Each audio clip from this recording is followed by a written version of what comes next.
Hey everyone, this is the second half of the 4.4 notes. Let's begin with example 5. So it says an open box is to be made from a 16 centimeter by 30 centimeter piece of cardboard by cutting out squares of equal size from the four corners and bending up the sides. What size should the squares be to obtain a box with the largest possible volume? Okay, so we have this piece of cardboard. It is 16 centimeters along this side and 30 centimeters along the other side.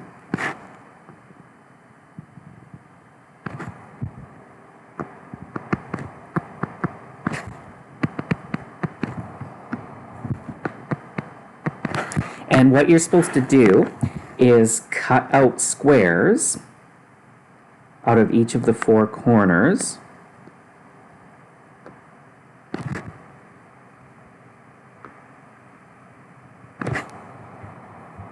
Squares of equal size.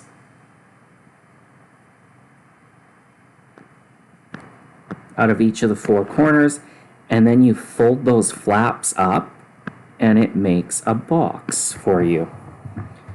Okay, so these are X by X squares.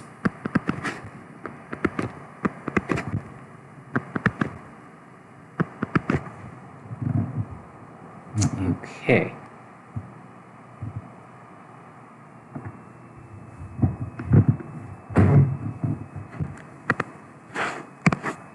And so when you fold the box up, it will look something like this. I'm going to try to draw a 3D box here for you.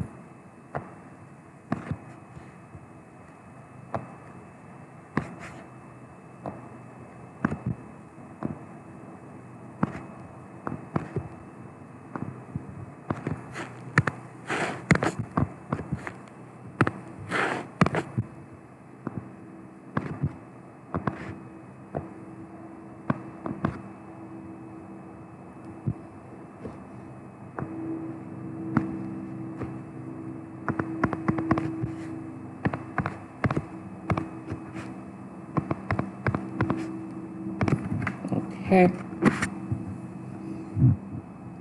And it's saying what size should the squares be to obtain a box with the largest possible volume. So we want to figure out what X needs to be to get the largest possible volume. And you might notice that the box that you make here down below, that is a rectangular prism. And it has a length, a width, and a height.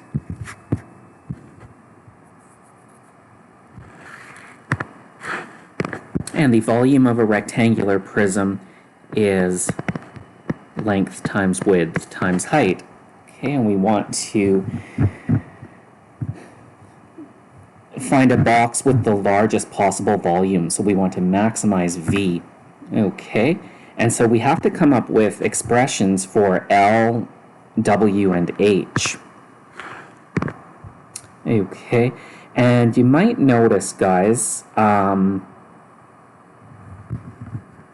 that the length of our box is going to be this dotted line right here, and the width will be that dotted line. We're kind of looking at the bottom of the box with that dotted line.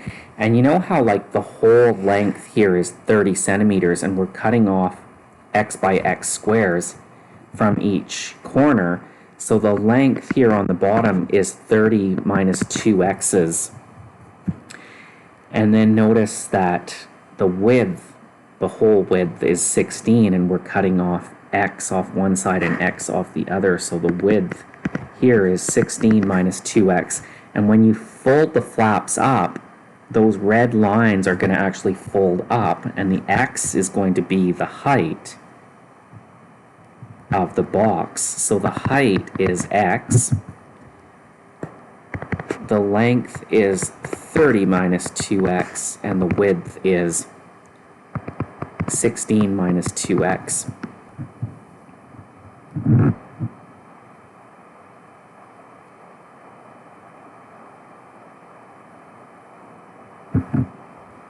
Okay, and so that's how we get an expression for the volume that is just in terms of x, length times width times height.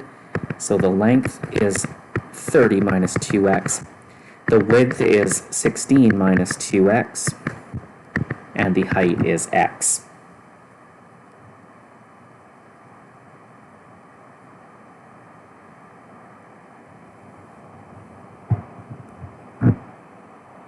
Okay, and so we now need to find basically the domain of this function, and that will give us the endpoints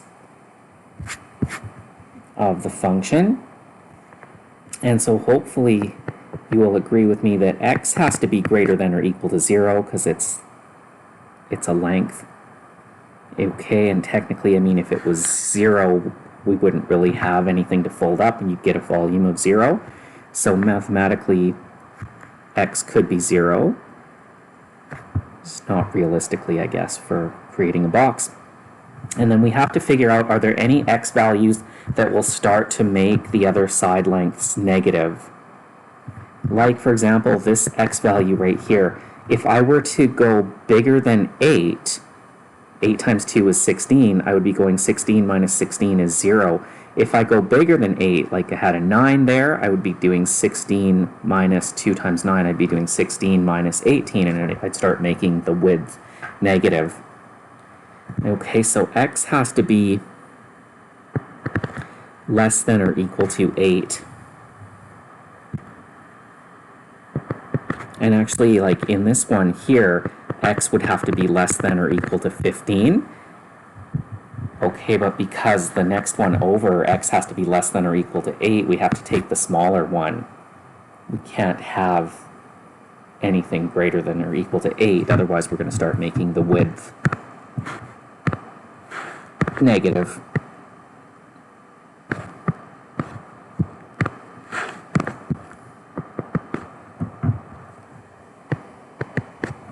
Okay, so there's our interval. X is between 0 and 8.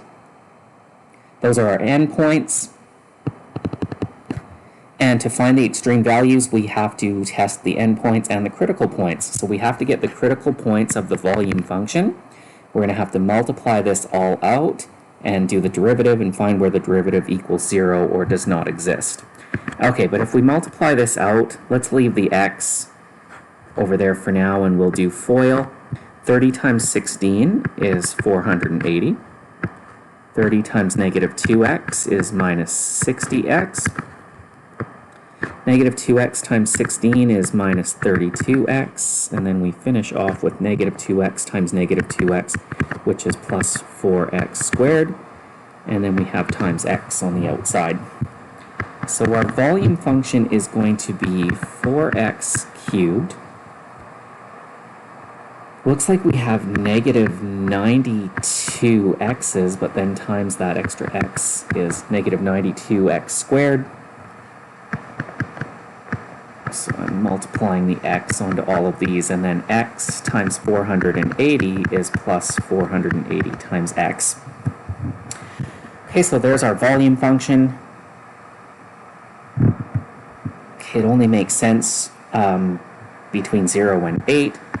The derivative of this is 12x squared minus 184 times x plus 480.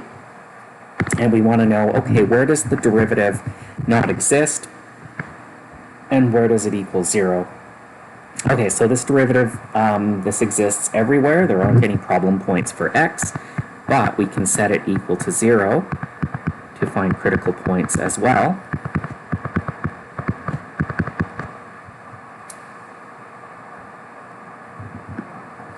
And I think the GCF is 4, and you end up getting 3x squared minus 46x plus 120.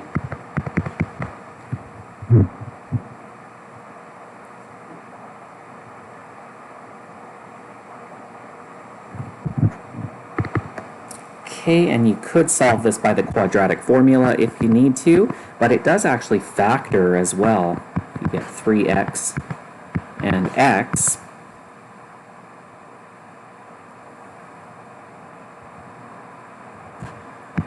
we need 3x minus 10 and x minus 12. You can do that using the decomposition method.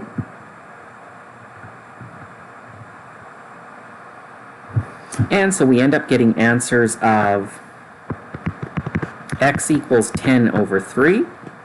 And the answer out of this one is x equals 12. Okay, but we have to reject this answer because x has to be between 0 and 8. Reject because not in domain. 10 over 3 is 3 1/3, right? Which is between 0 and 8. 3.3 repeating, so this answer is good.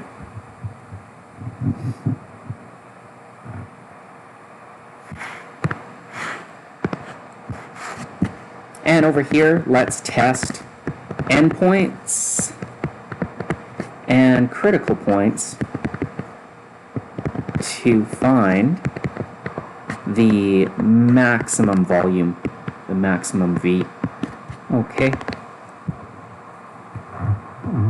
What size should the squares be to obtain a box with the largest possible volume? So we want to maximize V. Okay. So we want to see what's the volume when x is 0. Okay, at the left endpoint. The other endpoint is the right endpoint 8. What is the volume if x was 8?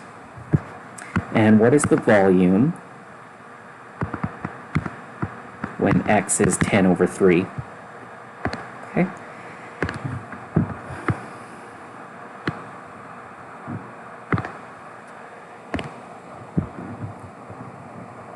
Okay, and so we have to plug these values back into the original. Sometimes it's easier to go into the factored form right here, guys. Because if I were to put 0 in for x, I'd be putting 0 right there. So it would be 0 times a bracket times a bracket. So the volume when x is 0 is 0. And that makes sense because we wouldn't be cutting any squares and we wouldn't be able to fold any of the flaps up. Okay, so we get a volume of 0. When x is 8, if I put 8 into that one, it would be 2 times 8, which is a 16 there, and you'd have 16 minus 16. It would make the width 0. Length times width times height is the volume. The width would be 0. That would give a volume of 0. So we're going to get our maximum volume at this 10 over 3. And so let's see what happens here. I'm going to do a quick graph. It is 4x to the power of 3 minus 92x squared plus 480x. Let's graph that, and then we'll do the domain. Let's do window. So our domain, x goes from a minimum of 0 up to a max of 8. And then we might need to fix the y-axis so we can actually see this. Okay.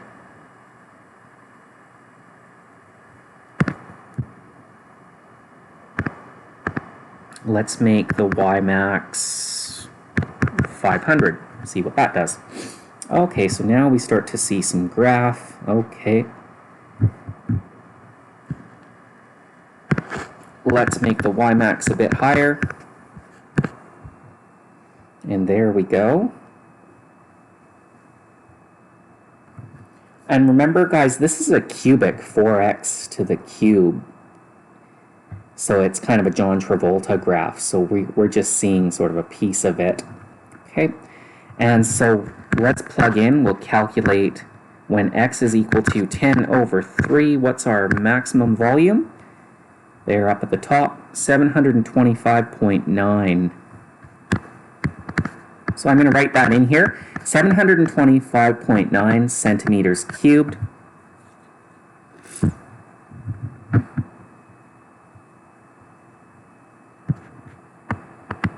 This is the maximum volume, so the maximum V equals 725.9 centimeters cubed when x is equal to 10 over 3 centimeters.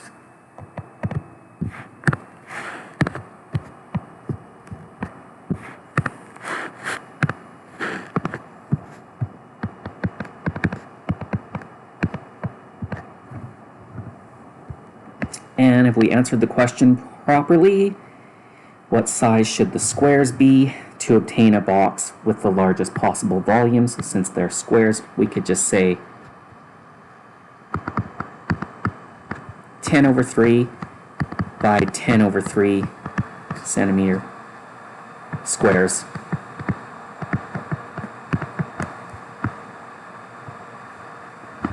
Okay, and so that's how you do example 5. In the textbook, if you look at the section notes, they do a question like this as well, with some slightly different numbers, so you can check that one out as well.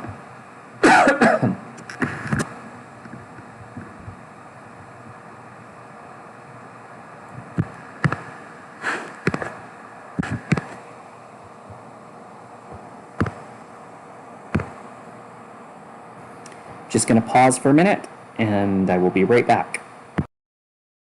Alright, and I'm back. Let's try example 6.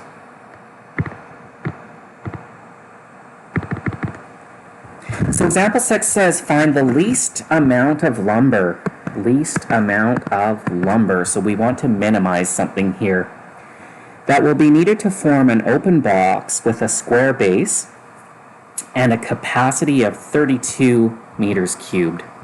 So we want to form an open box with a square base. So let's try to draw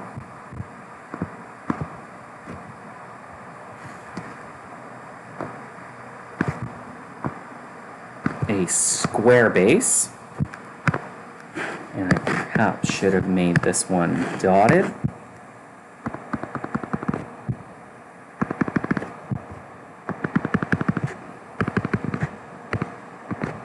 Square base and an open box.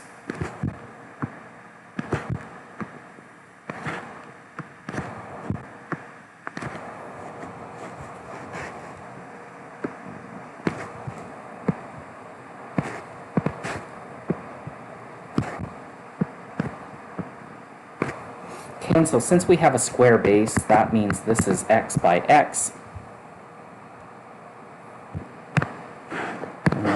Let me just sort of fix the back there a little bit. All the way down like this.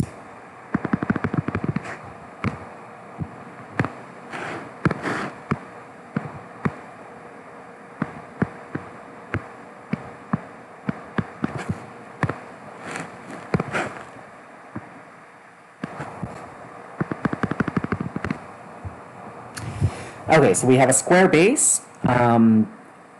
It doesn't say anything about the height being the same, so we have to make that h.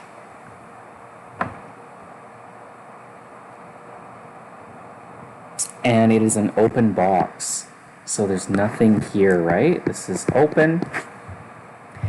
And if we want the least amount of lumber, that means that we are going to need to minimize surface area. Okay, and the surface area is the area of each of the faces, and so we've got this bottom face, which is x by x, so its area is going to be x times x, x squared. And then we've got 4 faces.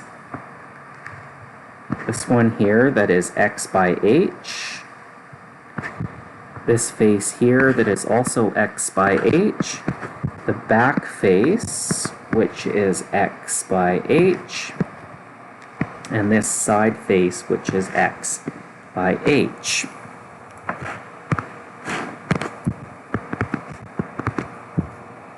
Okay, and so we've got 4 faces that are all x by h. The area of each of those would be x times h, and we have 4 of them, so 4xh, like so.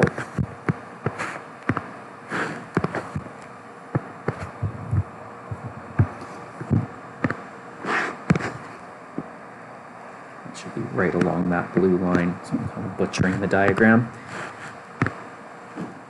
Okay, so there's an expression for the surface area, and we want to get find the least amount of lumber that will be needed to form this box, so we want to minimize surface area. And notice that surface area, we've got x in there, and we also have h, and we want this just in terms of x, usually. So we need to come come up with another equation involving x and h, and that comes down to this thing saying capacity of 32 meters cubed. Okay, and so that's kind of like volume, how much volume can fit in there. So the volume of this box is 32 cubic meters. And the volume of a rectangular prism is length times width times height. So x times h. So x squared h is equal to 32, and then we can say, hey, h is equal to 32 over x squared. And we will take this expression and plug it in here. So our surface area is x squared plus 4x times 32 over x squared. So that's going to be x squared plus, that will cancel with one of those. 4 times 32 is what? 128 over x. Now let's get our domain. X has to be greater than 0. Can't actually equal 0, otherwise you're going to get 128 over 0. And of course, x can't be less than 0 because it represents a length. So x has to be greater than or equal to 0. And how big can x get? Are there any x values we could use that are going to start making h negatives? We have to look in this equation and go, there's nothing actually that I can put in for x that's going to make h negative. I mean, we can get into unrealistic values for h, like imagine if I made x 1,000,000, you'd get 32 over 1,000,000 squared equals h. So it's not really realistic, but it's not mathematically untrue. So really, x has to be greater than 0, and it can be anything up to infinity, right? There's no x values that will make h negative. So there's the domain of this. These are our endpoints. And remember, extreme values occur either at the endpoints or the critical points. So we just need to find the critical points of this surface area function and then see which of these endpoints or critical points will give us the lowest surface area to represent the least amount of lumber. Okay, so let's get the critical points. Surface area prime is equal to 2x. What's the derivative of 128 over x? That's 128 times x to the negative 1, so the derivative of that is negative 128 times x to the negative 2.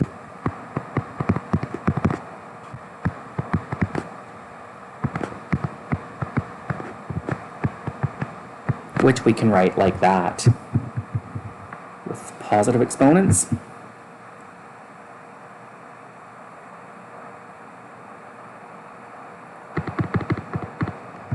So now we have to set the derivative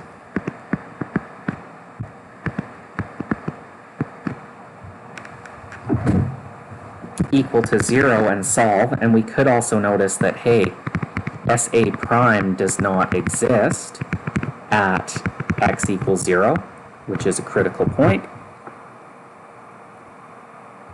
Okay, but 0 is also an endpoint, so we're going to end up testing that point anyway.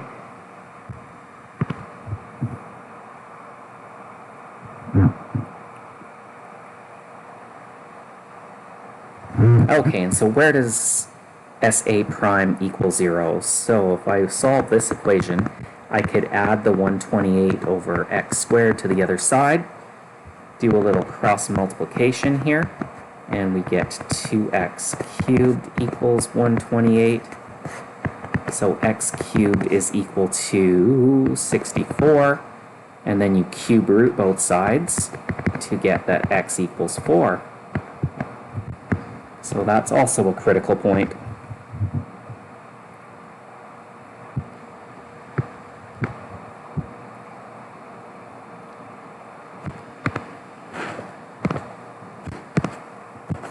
Okay, so now let's do our little test endpoints and critical points, and we want to get the minimum surface area.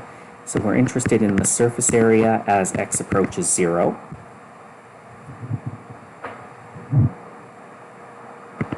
We're interested in the surface area as x approaches infinity. I was thinking of that 8 from the last one, I guess. And we're already dealing with the 0, so we don't have to consider the critical point 0. Interested in the surface area when x equals 4.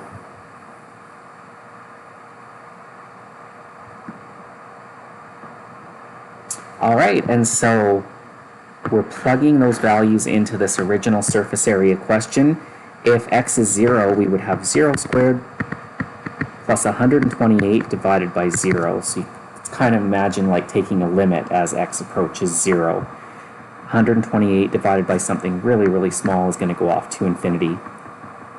So that's not going to minimize the surface area, because remember, we want the smallest surface area. If I were to put infinity in there, I'd have infinity squared plus 128 divided by infinity.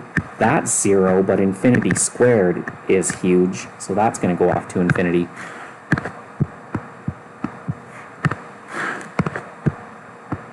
So it's looking like it's our critical point again, and we will go 4 squared plus 128 over 4.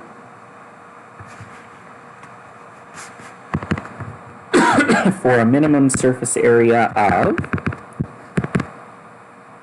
16 plus 128 over 4, and we get 48.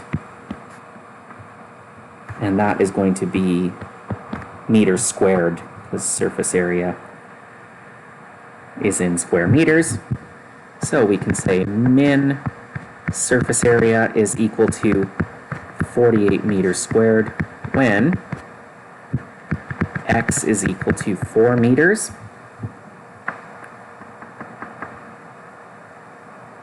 And it says find the least amount of lumber that will be needed, so we can sort of talk about the amount of lumber as being in surface area, 48 meters squared.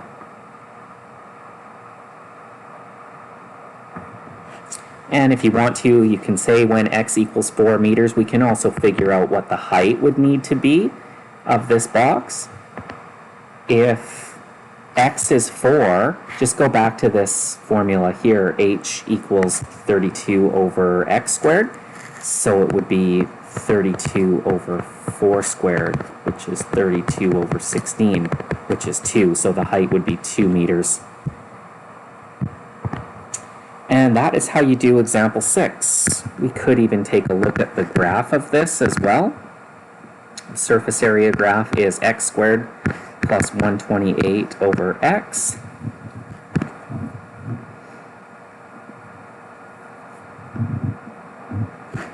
And we could do window. Yeah. Let's see this. Oh, that's a good visual of it.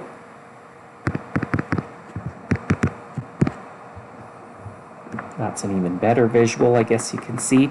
So you can see that the lowest, if I go and find the minimum of this graph, where's the spider?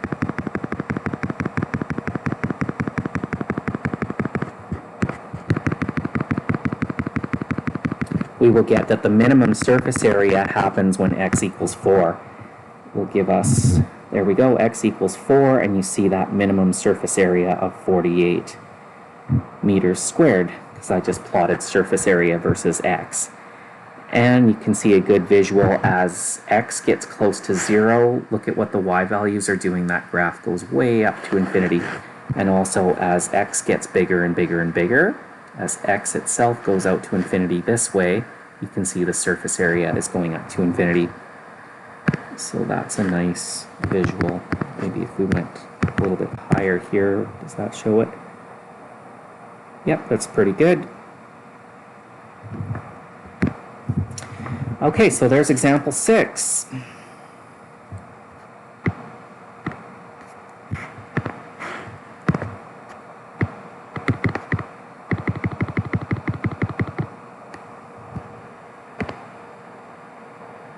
Okay, let's try example 7. Find the area of the largest rectangle that can be inscribed in a semicircle of radius 2. Okay.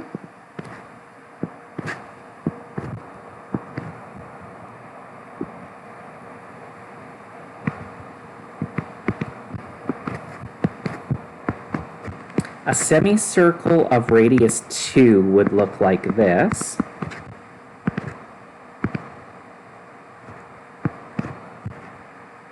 And I'm going to use the top half of the circle like that.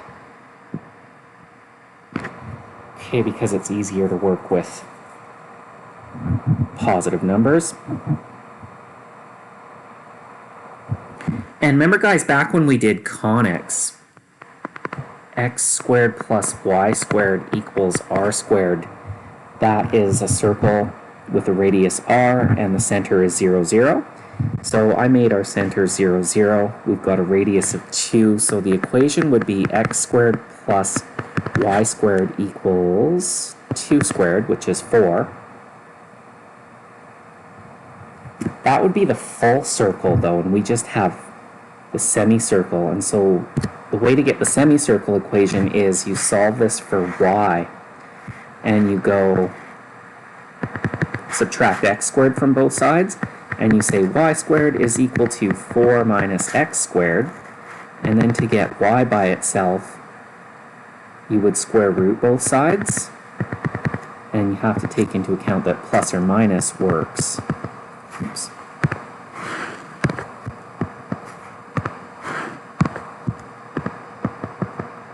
Y equals plus or minus the square root of 4 minus x squared. And as it turns out, guys, the top part of the semicircle is the positive square root expression. So it's y equals the square root of 4 minus x squared.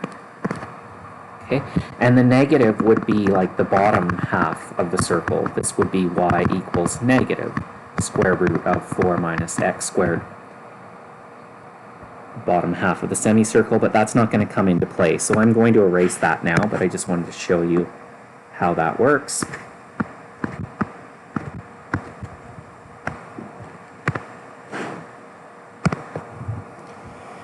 Okay, so first of all, there's a semicircle of radius 2 and its equation. And what does this actually want us to do? Find the area of the largest rectangle that can be inscribed in this semicircle.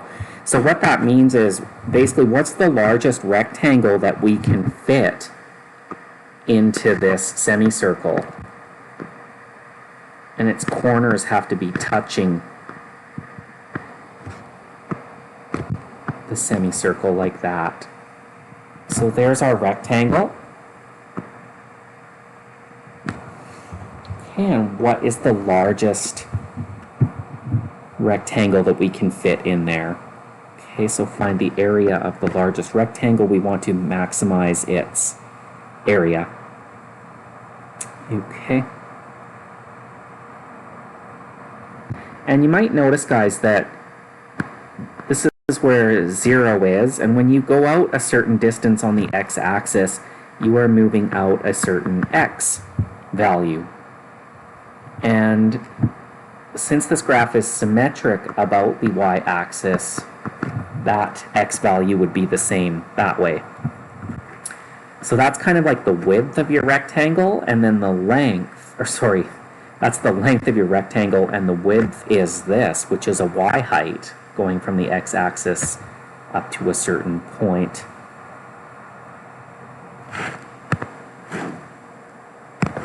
So the area of the rectangle is length times width, and the length is 2x, and the width is y.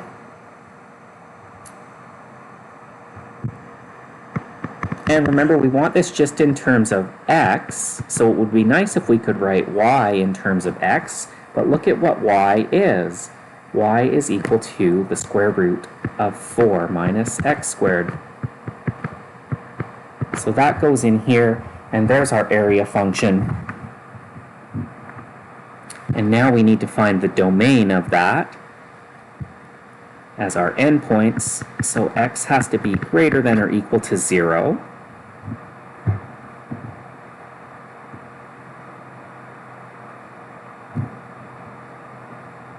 X has to be greater than or equal to 0, but less than or equal to 2. We can't go beyond the radius, right? Otherwise, we're going to be outside the semicircle. Okay, so I'll probably erase this, but like imagine if you said, okay, I want my x to be out here. Well, then you can't inscribe the rectangle inside the semicircle, right? So it's got to be less than or equal to 2.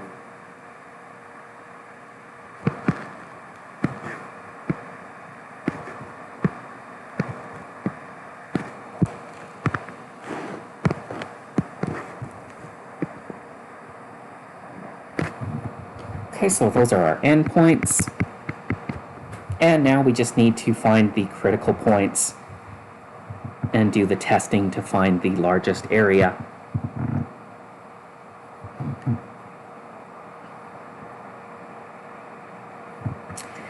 Oh boy. Okay, so let's find the derivative of this area function and where it equals 0 and where it does not exist. Okay, so there's a couple ways we could do this.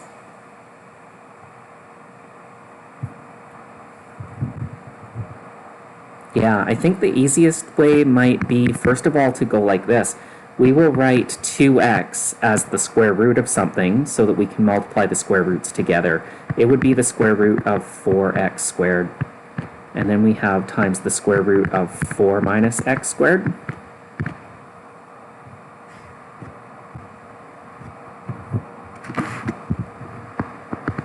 So our area function now is the square root of, I'm going to go 4x squared multiplied onto that binomial.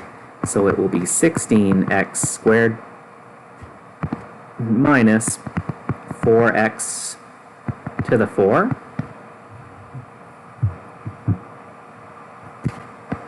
And so the area function is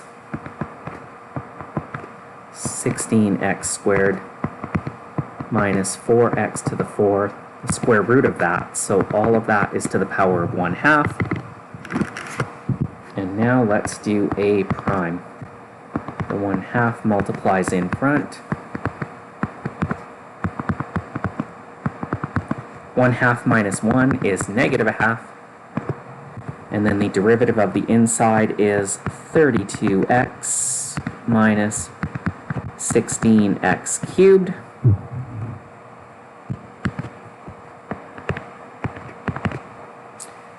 And on the top, we are going to have 32x minus 16x cubed divided by, on the bottom is the 2.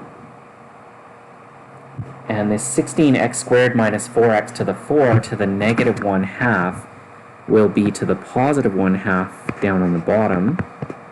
And positive 1/2 exponent is square root, like that.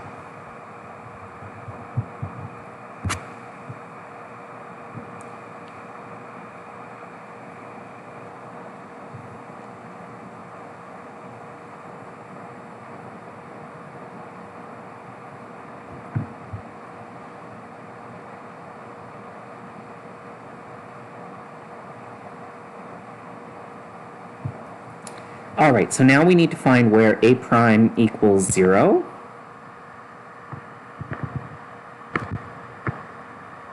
Or does not exist, so I'm just going to try to put a little barrier here, and we will say a prime equals 0 when the top of the fraction equals 0. So when 32x minus 16x cubed equals 0, and we can divide out 16 as a GCF and x, and have 2 minus x squared.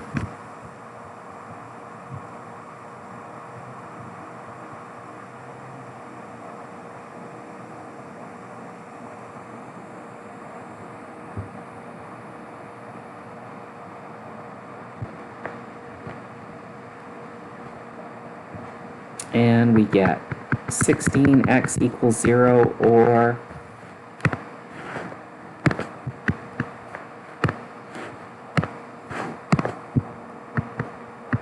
2 minus x squared equals 0. So this one's going to give x equals 0 as a critical point.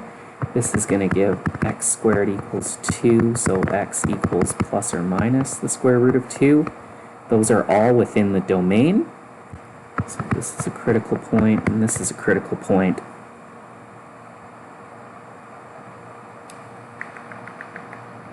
And a prime does not exist when the bottom of the fraction equals 0. So when the square root of 16x squared minus 4x to the 4 equals 0.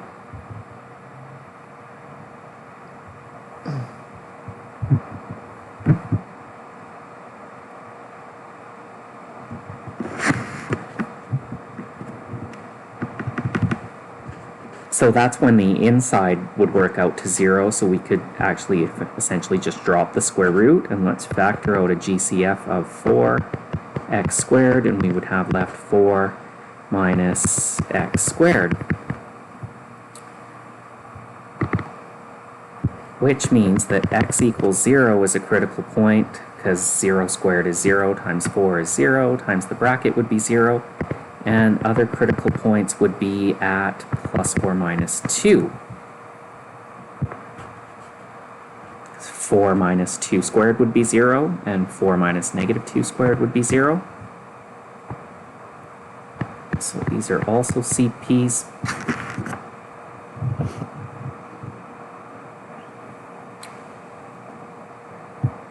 And now we can finally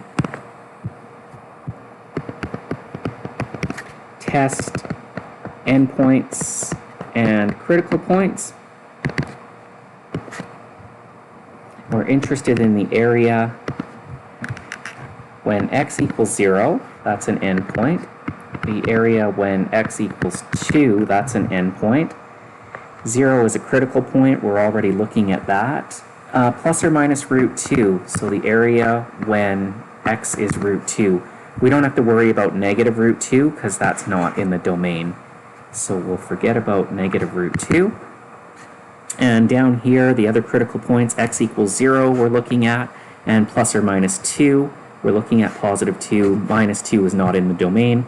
So we just have to test these 3 points, see which one gives us the maximum area, because we want the largest rectangle. So we are going to put the values into this original function here. So when x is 0, I would have 2 times 0 times anything would give 0. And when x is 2, I would get 2 times 2 times the square root of 4 minus 2 squared. And notice that that's going to be 0 as well, right? Because 4 minus 2 squared is 0, the square root of 0 is 0. And that's going to knock off all those terms. So root 2 is going to be our friend. Excuse me. And maybe we could even try the graph already. Let's see here. Area function is 2x times the square root of 4 minus x squared. Graph that. Window. The domain is between 0 and 2. Maybe we could just shorten this down. Let's just actually put it back like that. Perfect. Okay. And we want to know what is the area at the critical point square root of 2. Hey, that gives us an area of 4. So we can say max A is 4. Have they given us any units? No. So just 4 square units. 4 units squared when x is equal to root 2. Okay, and you can see that if I tried to plug in the value 0, that's going to give me an area of 0. And when you plug in x equals 2, that gives you an area of 0. And if I use the maximum function, I could even do that, just to show you that it's root 2 comma 4.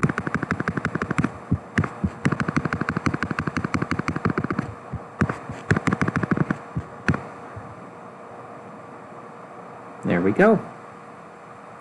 Root 2 is 1.41 and all that stuff, right?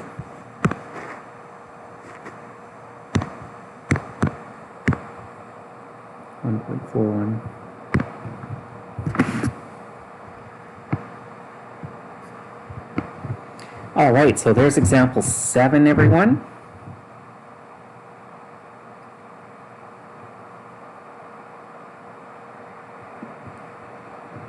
And finally, let's get on to example 8. So a rectangle has its base on the x-axis and its upper two vertices on the parabola y equals 16 minus x squared. What is the largest area the rectangle can have, and what are its dimensions? Okay, so let's draw a little picture of this.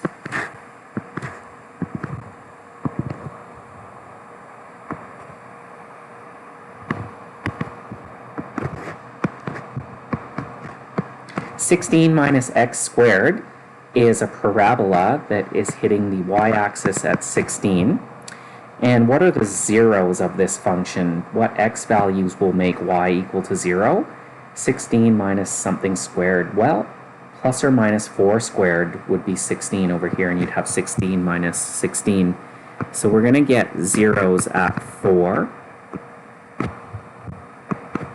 and negative 4.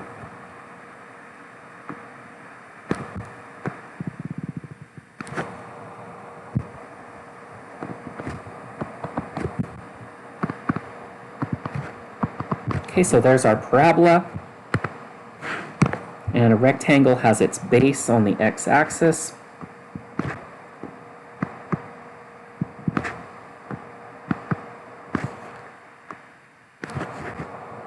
And its upper two vertices on the parabola. So this is what we're talking about, and we're saying, hey, what's the largest area the rectangle can have? And what are its dimensions? Okay, the area of a rectangle is length times width. And let's just say the length is along here. So from 0 out to a certain x value, that's x. And so this would be the same because of the symmetry of the graph. And the height, or width, I guess you could say, is going to be that y value from the x-axis up to a certain y point. Okay, so again, we're going to get this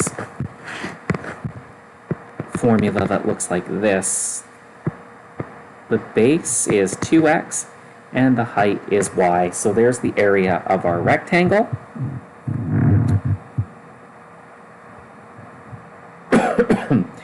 And we need to get y in terms of x. Okay, but you guessed it, y is equal to 16 minus x squared. Okay, because the vertice has to be on that parabola somewhere, and so all of the y values on the parabola equal 16 minus x squared.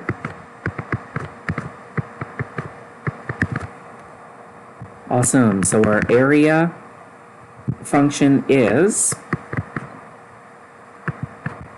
32x minus 2x cubed, and let's get some endpoints. X has to be greater than or equal to 0, and if you look at the graph there, less than or equal to 4. Can't go out beyond 4, otherwise you won't be inscribed in the parabola.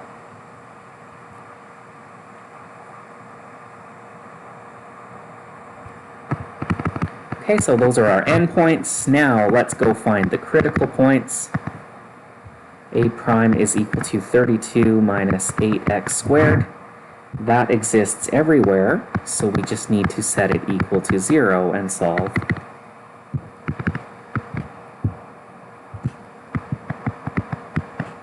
Eight x squared is equal to 32. We could solve it this way, or you could do it by factoring.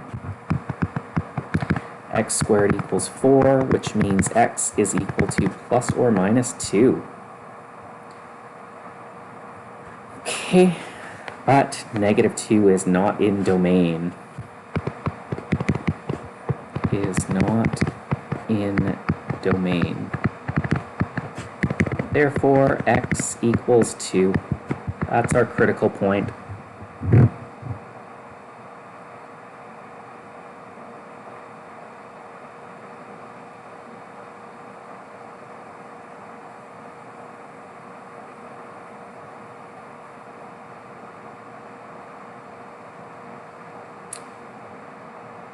Oh no, I've made a mistake.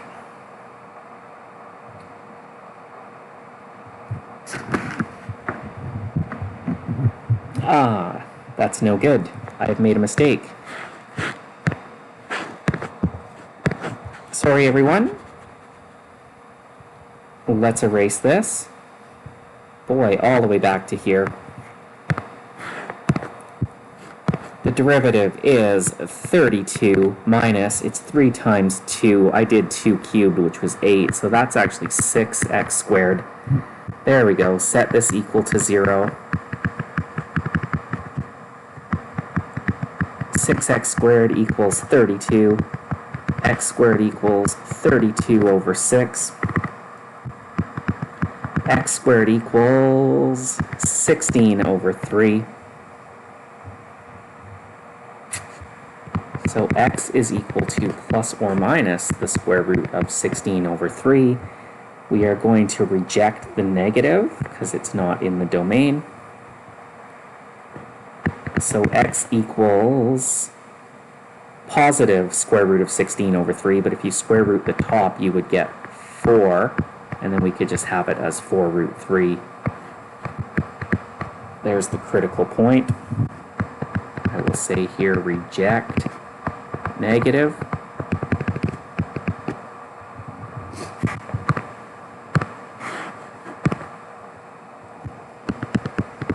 And let's test our endpoints and critical points.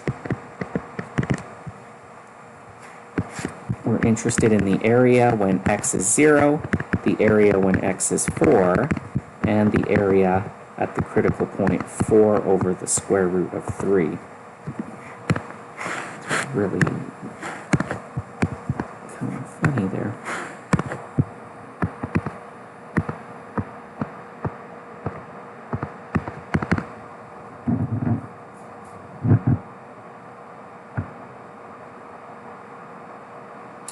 Okay, where is our area function? I guess we could look at this one here, right? If I were to put 0 in for x, I would get 2 times 0, would make the area 0. If I put 4 in there, 4 squared is 16, 16 minus 16 is 0, times anything else is going to give 0. So those are not going to maximize the area. 4 root 3 looks to be our friend.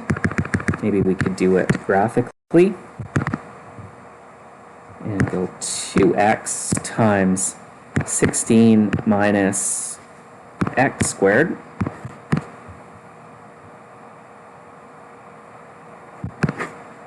Our domain is 0 to 4. Let's do that, see if that works. Nice. Okay, and so the area when x is 4 divided by the square root of 3 is 49.3.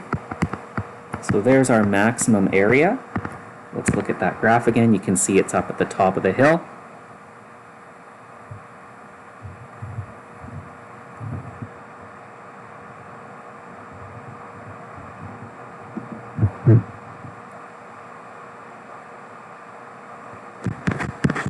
Okay, and I can even do like the maximum function if you wanted to try that as well.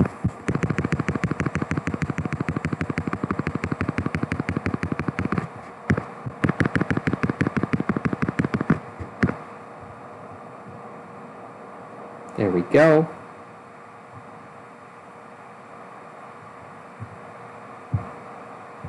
.309. Is that 4 divided by root 3, 2.309? There we go. Okay, so things are looking good.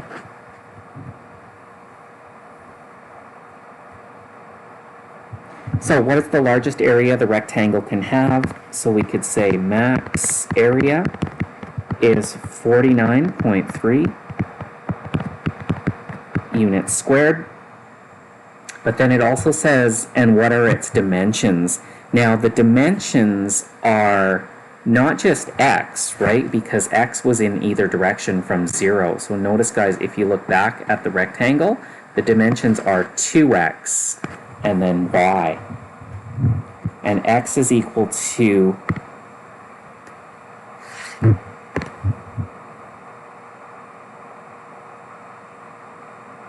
x is equal to the 4 over root 3.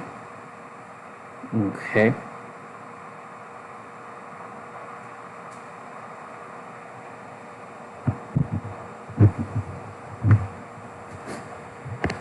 So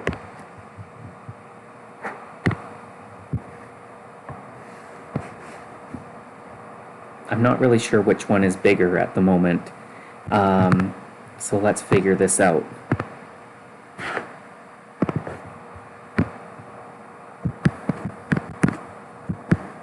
The width is 2 of the x's, so it would just be 2 times this 4 divided by root 3.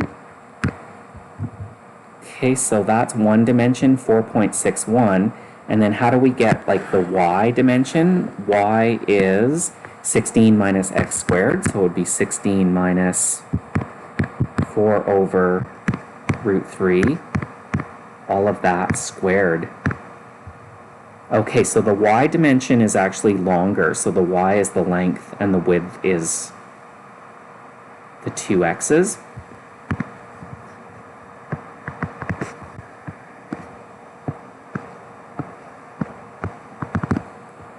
Okay, so the y ends up equaling that, which if you fraction it, is 32 over 3.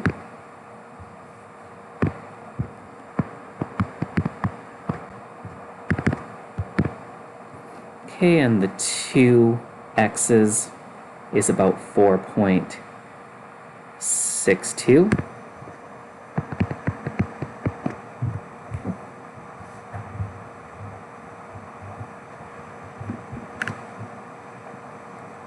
So the max area is 49.3 units squared, with length being the longer of the two,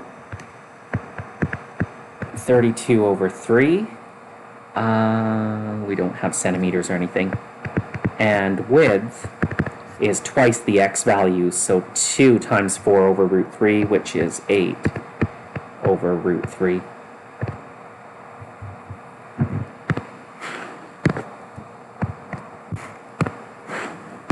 And I'll just quickly do these as decimals as well. 32 over 3 is that 10.6 repeating.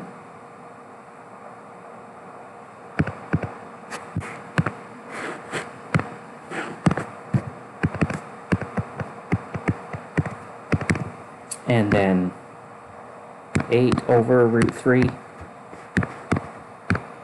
which is 4.6, I guess.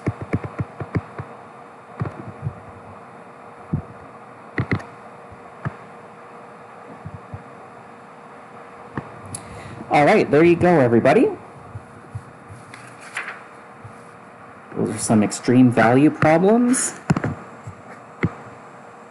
And so you'll notice here's the homework, and remember I sent you my written answer key in, I think, my first email back in week 1 of online learning.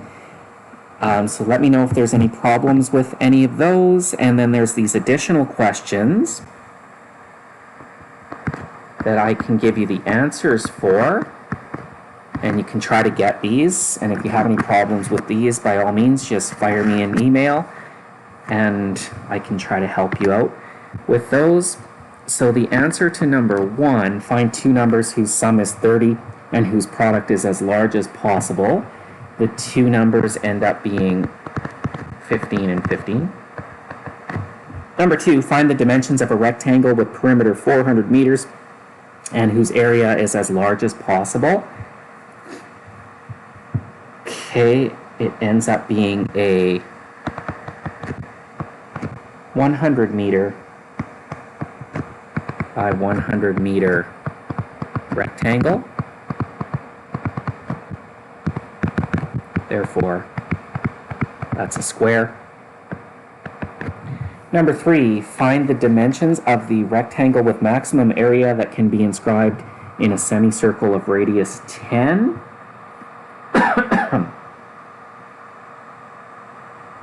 Find the dimensions. Okay. The dimensions are 2 root 50 by root 50.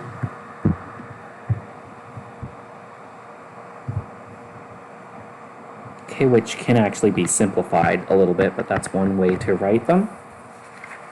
And number 4, a rectangular swimming pool with square top is to be built with brick sides and bottom. If the volume is to be 500 meters cubed, what should the dimensions be in order to minimize the amount of brick used? So you want to minimize surface area. What should the dimensions be? 10 meters by 10 meters by 5 meters.